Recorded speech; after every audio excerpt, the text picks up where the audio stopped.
बच्चों, आप लोग एसआईडी पोर्टल पर ट्रेनिंग वेरिफिकेशन करते समय एक प्रॉब्लम फेस कर रहे होंगे। वो प्रॉब्लम क्या है कि आप लोगों ने सही तरीके से अपनी लॉगिन आईडी जो है बना ली है।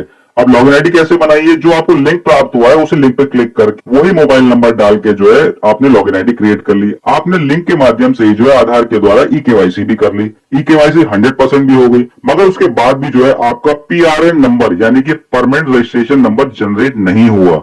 तो ऐसा क्यों? ये प्रॉब्लम क्यों आई? आपका पीआरएन नंबर जनरेट क्यों नहीं हुआ जब आपने सारी चीजें सही तरीके से करी? तो आज की इस वीडियो में हम इसी चीज के ऊपर डिस्कस करने वाले हैं और आपको बताएंगे कि इस प्रॉब्लम का सॉल्यूशन क्या है, कितने दिनों में आपका जो है पीआरएन नंबर जनरेट हो जाएगा और ऐसा क्यों हुआ कि आपने जब सारी चीजें सही तरीके से करी उसके बाद भी जो है आपका पीआरएन नंबर जनरेट क्यों नहीं हुआ। ये चीजें आप लोगों के लिए जाननी बहुत ज्यादा जरूरी है, तो वीडियो बहुत ज्यादा इंफॉर्मेटिव होने वाली है। वीडियो में बताई गई किसी भी जानकारी को मिस मत करिएगा। तो आइए बच्चों, वीडियो को शुरू करते हैं। सबसे पहले क्या कर लेना है बच्चों, आप लोगों ने जब ई-केवाईसी सारी कंप्लीट कर ली है तो आपका लॉगिन क्रिएट हो गया, तो आपको सबसे पहले अपना वही लॉगिन खोल लेना है। तो लॉगिन खोलना होप सभी को आता होगा, अगर नहीं आता है तो मैं आपको एक बार फिर से बता देता हूं। आपको लॉगिन पे क्लिक करना है, लर्नर पे क्लिक करना है और यहाँ पे आपको वो रजिस्ट्रेशन नंबर डालना है जो आपने एडमिशन फॉर्म में भरा था, जिसके माध्यम से आपने ई-केवाईसी करी है। तो मैं यहाँ पे एक बच्चे की डिटेल जो है आपके सामने यहाँ पे फिल करके दिखा देता हूँ और उसकी प्रोफाइल पूरी लॉगिन करके दिखा देता हूँ ताकि आप समझ सकें कि ये प्रॉब्लम हुई क्यों। अब देखिए, ये ललित कुमार बच्चा है, इसकी प्रोफाइल आपके सामने खुल के आ गई है। अब इस बच्चे ने जो है बिल्कुल सही तरीके से जो अपनी प्रोफाइल बनाई है और अपनी आधार ई-केवाईसी कंप्लीट कर ली है, जो कि बिल्कुल 100% कंप्लीट हो गई है। तो पहले मैं ये बता देता हूँ कि इस बच्चे ने बनाई किस तरह से थी लॉगिन आईडी। इस बच्चे ने जो आईटीआई का एडमिशन फॉर्म निकला था उसमें जो मोबाइल नंबर डाला था उसको इसी नंबर पे जो है लिंक प्राप्त हुआ था डीजीटी के द्वारा। इस बच्चे ने उसी लिंक पे क्लिक करके जो है अपनी जो है प्रोफाइल क्रिएट कर ली। प्रोफाइल क्रिएट करने के बाद इसने अपना आधार डाल के, सही आधार डाल के सारी चीजें जो है केवाईसी कंप्लीट कर ली। अब उसके बाद भी जो है इस बच्चे का पीआरएन नंबर जनरेट नहीं हुआ। तो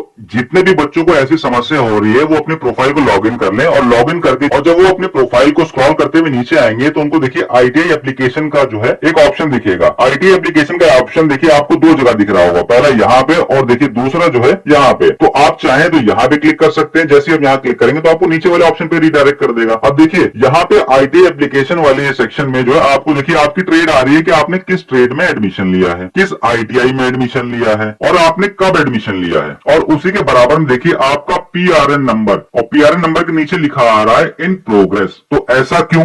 जब आपने केवाईसी पूरी 100% कंप्लीट कर रही है तो आपका पीआरएन नंबर जनरेट हो जाना चाहिए। ऐसा क्यों हुआ, ये चीजें मैं बताने वाला हूँ इस वीडियो में, तो थोड़ा सा पेशेंस रखिए। अब देखिए यहाँ पे आपका स्टेट रजिस्ट्रेशन नंबर भी आ रहा है। अब जब बच्चों आप लोग यहाँ पे देखिए आपको व्यू डिटेल का ऑप्शन दिखाई दे रहा है, जब आप यहाँ पे क्लिक करेंगे तो देखिए आपके सामने पूरी प्रोफाइल आपकी खुल के आ गई है कि आपने किस आईटीआई में एडमिशन लिया है और उसका जीआर कोड क्या है, एडमिशन कब है, किस यूनिट में लिया है, आपका फादर नेम क्या है, आपका मदर नेम क्या है, आपकी डेट ऑफ बर्थ क्या है और आपका देखिए रजिस्ट्रेशन नंबर जो इन प्रोसेस आ रहा है, आपका जेंडर, सब कुछ यहाँ पे आ रहा है। आपकी हाईएस्ट क्वालिफिकेशन क्या है, आपने एडमिशन किस डेट में लिया है ना, आपकी कैटेगरी क्या है। अब देखिए यहाँ पे जो लेफ्ट साइड में आइए जहाँ पे आपकी ईमेल, स्टेट रजिस्ट्रेशन नंबर और जो सारी चीजें लिखी हुई है, उसमें देखिए नीचे एक सेक्शन है, your updated information has been send to state for approval, once state will approve it will reflect here. इसका मतलब है कि जब आपने आधार केवाईसी कर रहे थे तो आपकी डिटेल जो खुल के आई थी उसमें आधार की डिटेल और एसआईडी पोर्टल पे जो डिटेल थी वो कुछ डिफरेंस थी, जिसकी वजह से आपने जब ओके पे क्लिक करा तो आपकी जो है एक स्टेट को रिक्वेस्ट चली गई कि आपको स्टेट डेटा रखना है या फिर आधार वाला डेटा रखना है। अब ये डिसाइड स्टेट करेगा।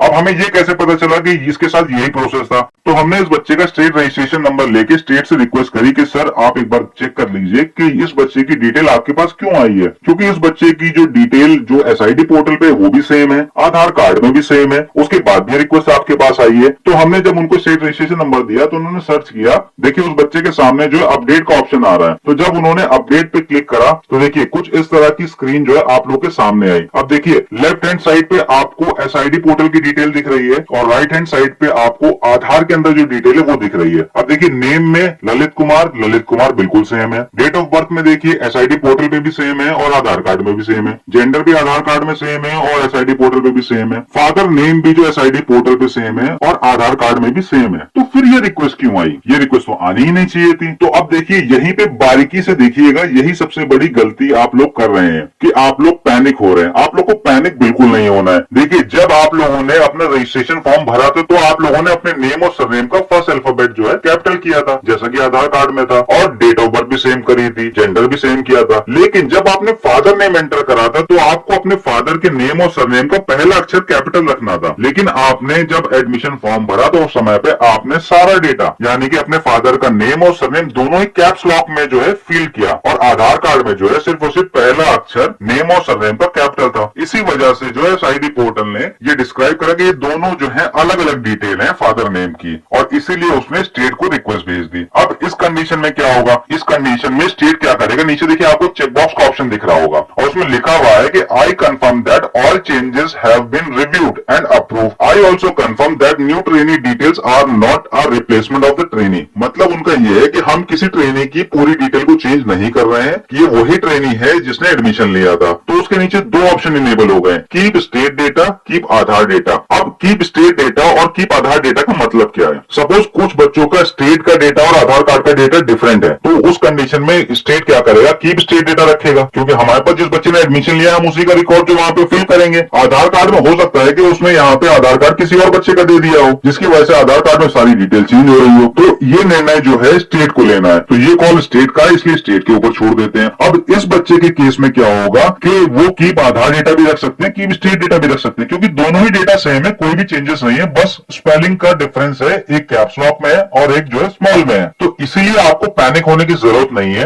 अभी स्टेट के द्वारा आप लोगों को एक फैसिलिटी दी जाएगी, जिन बच्चों में ऐसी डिटेल है उन बच्चों की जो 10th की डॉक्यूमेंट्स होते हैं उनको जो है लिया जाएगा स्टेट के द्वारा। अब वो किस तरह से लिया जाएगा, उसका क्या प्रोसीजर होगा, उस पर जो है अभी डिसीजन कोई नहीं हुआ है स्टेट द्वारा। उस पर जैसे ही स्टेट द्वारा डिसीजन हो जाएगा वो आपको बताया जाएगा कि किस तरह से लिया जाएगा। जब वो डेटा ले लिया जाएगा तभी आपकी रिक्वेस्ट को जो है एक्सेप्ट करा जाएगा। अब यहाँ पे दोनों ही ऑप्शन, अगर वो कीप स्टेट डेटा को जो क्लिक करते हैं तभी आपका पीआरएन नंबर जनरेट हो जाएगा, अगर वो कीप आधार डेटा को रखते हैं तो भी आपका पीआरएन नंबर जनरेट हो जाएगा। लेकिन अगर वो कीप आधार डेटा को रखते हैं तो आपका आधार कार्ड वाला डेटा जो है आपकी एसआईडी पोर्टल की जो आईडी आपकी बनी है उसमें रिफ्लेक्ट होने लगेगा। तो इसलिए आपको पैनिक होने की जरूरत नहीं है, किसी प्रकार की कोई प्रॉब्लम नहीं है। ये बस एक जो है सिक्योरिटी पर्पस के लिए लगाया गया है कि वही बच्चा एडमिशन ले और उसी बच्चे की केवाईसी हो, जिस बच्चे ने जो स्टेट में एडमिशन लिया केवल उसी बच्चे की जो है ई केवाईसी हो पाए। तो वो बच्चों, जिन भी बच्चों की ऐसी समस्या थी कि उनका पीआरएन नंबर जनरेट नहीं हुआ है और ये प्रॉब्लम थी कि उनका स्टेट पर रिक्वेस्ट में पड़ा हुआ है, तो उनकी प्रॉब्लम का उनको सॉल्यूशन मिल गया होगा और उनको पता भी चल गया होगा कि स्टेट द्वारा अब ये कॉल है, उनको पैनिक करने की जरूरत नहीं है। अब बच्चों वीडियो पसंद आई तो वीडियो को लाइक करिए, चैनल को अभी तक सब्सक्राइब नहीं किया तो चैनल को सब्सक्राइब करिए, और ऐसी एसआईडी पोर्टल से रिलेटेड और भी इन्फॉर्मेटिव वीडियोस को देखने के लिए जो है आईटीआई के ज्ञानी को सब्सक्राइब करना मत भूलिएगा। और अगर आपको लगता है कि कोई बच्चा किसी प्रॉब्लम में है और उस तक हमारी वीडियोस को शेयर करने से उसकी प्रॉब्लम सॉल्व हो सकती है, तो उस तक हमारी वीडियोस को शेयर जरूर करिएगा बच्चों। तो बच्चों मिलते हैं किसी नेक्स्ट इन्फॉर्मेटिव वीडियो में जो आप लोग के लिए और भी ज्यादा इन्फॉर्मेटिव होगी।